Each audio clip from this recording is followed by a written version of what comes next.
আসসালামু আলাইকুম ওয়া রাহমাতুল্লাহি ওয়া বারাকাতুহু। হ্যালো দেখো পক্ষ থেকে সাত বাগানে সবাইকে স্বাগতম। বন্ধুরা সবাই কেমন আছেন? আশা করি সবাই ভালো আছেন, আমিও ভালো আছি।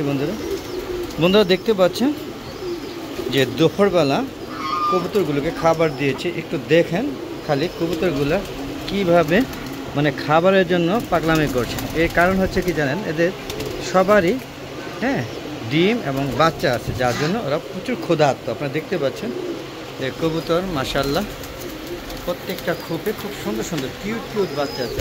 কত সুন্দর দেখেন, দেখলেই ভালো লাগে। দেখেন কত সুন্দর, দেখতেই ভালো লাগে। ঠিক প্রতিটা খোপে ডিম বাচ্চা আছে, নতুন করে ডিম পাচ্ছে, নতুন করে বাচ্চা বের হচ্ছে। সর্বোপরি আমার কবুতর যে কতগুলো আমি নিজেই জানি না। আসলে এগুলিকে সম্পূর্ণ উন্মুক্ত অবস্থায় ছেড়ে দেওয়া হয়েছে, ফি আমানিল্লাহ যেটাকে বলা হয়। আসলে প্রথমে আমি ছোট পরিসরে কবুতর খুবগুলো দিয়ে বাচ্চা ফুটিয়েছিলাম। আপনারা দেখতে পাচ্ছেন, এই দেখেন। তখন প্রত্যেক দিন হাটে গিয়ে জোড়া কবুতর আনতাম। এইভাবে মোট 50 জোড়া বা 60 জোড়ার মতো আমি কবুতর এনে ওদের বিভিন্ন ধরনের শেড খুব করে দিয়েছি। আপনারা দেখতে পাচ্ছেন যে বাচ্চাকে খাওয়াবে, ওই দেখেন বাবা অথবা মা, জানি না কে, দেখলে বোঝা যাবে বাবা মা বুঝি, সম্ভবত মা খাওয়াচ্ছে। দেখেন সন্তানকে কীভাবে খাওয়াচ্ছে। দেখেন আমরা ছোটোবেলায় না এটা হলো অন্য কবুতর এসে তাকে ঠুকরাচ্ছে, যে অ্যাটাক করছে। দেখেন অন্য কবুতর এসে তাকে অ্যাটাক করেছে। মা বাবা না, মা বাবা হয়তো খাওয়ায় আসছে, এখানে প্রতিবেশী তাকে ঠুকরাঠুকরি করছে। দেখতে পাচ্ছেন কী পরিমাণে কবুতর আছে। এগুলিকে শুধু খাবার এবং পানি রোগবালাইয়ের জন্য বিভিন্ন ওষুধ আমি দিয়ে থাকি। আল্লাহর হস্তে ওরা নিজেরই বৃদ্ধি হচ্ছে। অনেক কবুতর চলে গিয়েছে, এখানে আমার অনেকগুলো লক্ষা কবুতর চলে গিয়েছে। এখানে 6 থেকে 7টা লক্ষা কবুতর চলে গেছে। তার পরবর্তীতে আপনার যে পাকিস্তানি নাকি না লাহোরি কবুতর, সেগুলো চলে গিয়েছে। লক্ষা, ব্যাপারে হচ্ছে হুমা, অনেক কবুতর এখানে চলে গিয়েছে। বিনিময়ে কোনো কবুতর আসে না আমার এখানে। আপনারা দেখতে পাচ্ছেন, এই দেখেন অনেক কবুতর চলে গেছে। তারপরও আমি কবুতরগুলো আল্লাহর রাস্তা ছেড়ে দিয়েছি। ওরা যেভাবে পারে নিজের আপন মনে প্রেম করছে। ওই দেখেন কী সুন্দর করে প্রেম করছে। আপন মনে কবুতর থাকে, ঘুরে আসে, বেড়াতে যায়, চলে যায়, আবার আসে, কখনো কখনো আর আসে না, হারিয়ে যায়। এবং অনেক কবুতর নাম জানা অজানা, যেগুলো আমি জানি না, যেমন এই যে কী বলা হয় সুল্লি, তারপরে হচ্ছে খাকি, তারপরে লাহোরি পাকিস্তানি না পাহাড়ি পাকিস্তানি বলে, এগুলো সব ধরনের বিভিন্ন ধরনের কবুতর লক্ষা, এগুলো সব হারিয়ে গিয়েছে। তো এই দুপুরবেলা খাবারের দৃশ্যগুলো দেখাচ্ছি। আপনারা দেখেন কী পরিমাণ কবুতর খাওয়ায় ব্যস্ত আছে, এবং এরা আবার গিয়ে তাদের সন্তান বা বেবিদেরকে খাওয়াবে। তো চলুন বন্ধু এখান থেকে বেরিয়ে যায়। হয়তো এই শুধু কবুতর আপনাদের ভালো লাগবে না, আশা করি বাকি কবুতরগুলোও দেখানোর চেষ্টা করছি। তো বন্ধুরা যদি ভালো লাগে অবশ্যই আমার চ্যানেলকে সাবস্ক্রাইব করবেন, আমার পাশে বেল আইকনটা ক্লিক করে অল বাটনটা ক্লিক করে দেবো, তাহলে প্রত্যেকটি নতুন ভিডিও আপনাদের ইউটিউব চ্যানেলে নোটিফিকেশন আগে চলে যাবে।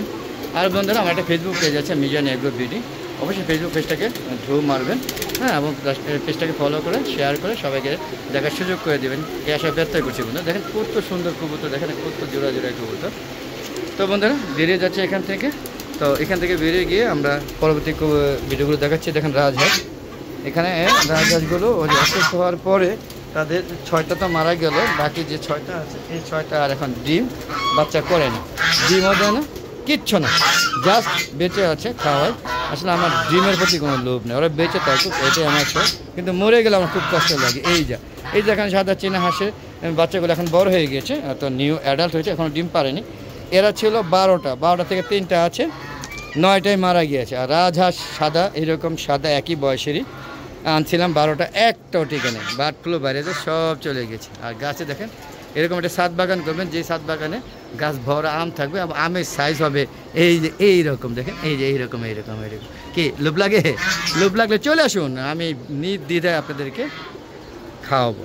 আপনারা আমার আম গাছ থেকে আম পেড়ে এ স্বাদ গ্রহণ করবেন। আমি এবার একটু ব্যতিক্রম ধর্মী মানুষ, আপনারা আম দেখবেন খাবেন না, এটা হতে পারে না। চলে আসুন। আর ঠিকানা জানতে গেলে অবশ্যই কমেন্ট বক্সে লিখে পাঠাবেন, সম্পূর্ণ ভিডিও দেখবেন, তাহলে বুঝবো আপনারা আমার ভিডিওগুলো দেখেন। তো বন্ধুরা দেখেন দুপুরে খাবার নিয়ে সবাই ব্যস্ত অলরেডি। খাবার সবাইকে খাওয়া প্রায় অর্ধেক হয়ে গিয়েছে, বাকি অর্ধেক ঘুরে ঘুরে খাবে। দেখতে পাচ্ছেন হাঁসগুলো লেজ নাড়ে আমাকে, হ্যাঁ, অভ্যর্থনা জানাচ্ছে। দেখতে পাচ্ছেন সবাই খাওয়া দাওয়া করে রেস্টে আছে, কি বুঝলেন, সবাই খুব খাওয়া দাওয়া করে এখন দুপুরে রেস্টে আছে। দেখেন যদিও প্রচুর গরম, দেখেন হাঁস হা করে দেখেন হাদাচ্ছে বা হা করে নিঃশ্বাস নিচ্ছে। বুঝতে পারছেন যে কী পরিমাণ গরম হলে যে চীনা হাঁস, দেখতে পাচ্ছেন হয়তো দেখে যে চীনা হাঁস হা করে নিঃশ্বাস নিচ্ছে, তার মানে প্রচুর গরম। দেখেন রাজহাঁসগুলো এখানে বিশ্রাম নিচ্ছে এই শেডে এসে, আর এই যে খাবার দাওয়া করছে, পানি খাচ্ছে। দেখেন পাশাপাশি এই দেখেন আমার শৌখিন মোরগটা, হ্যাঁ, বিয়াবি মোরগ, এর বংশ বাপ মা দাদা 14 গোষ্ঠী সব মারা গিয়েছে, ও একা বেঁচে আছে। আর এই যে এরও বংশ থাকছে, ওরা দুজনে বেঁচে আছে একা, আর ওদের সব ভাই দাদা চাচা চাচি যা আছে সব মারা গিয়েছে। আর আমার দেশে মুরগি কথা বেঁচে আছে, বাকি সবই শেষ।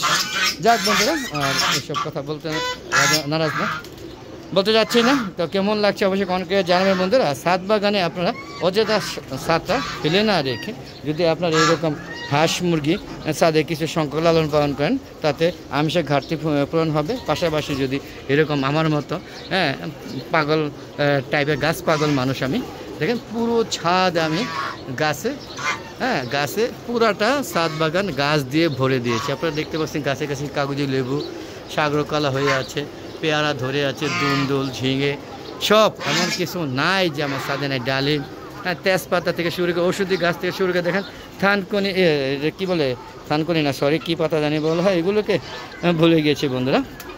এগুলো দেখেন আমার মেয়ে খুব পছন্দ, এগুলো হচ্ছে পুদিনা পাতা, মনে পড়েছে পুদিনা পাতা বন্ধুরা। তো সবাই ভালো থাকবেন।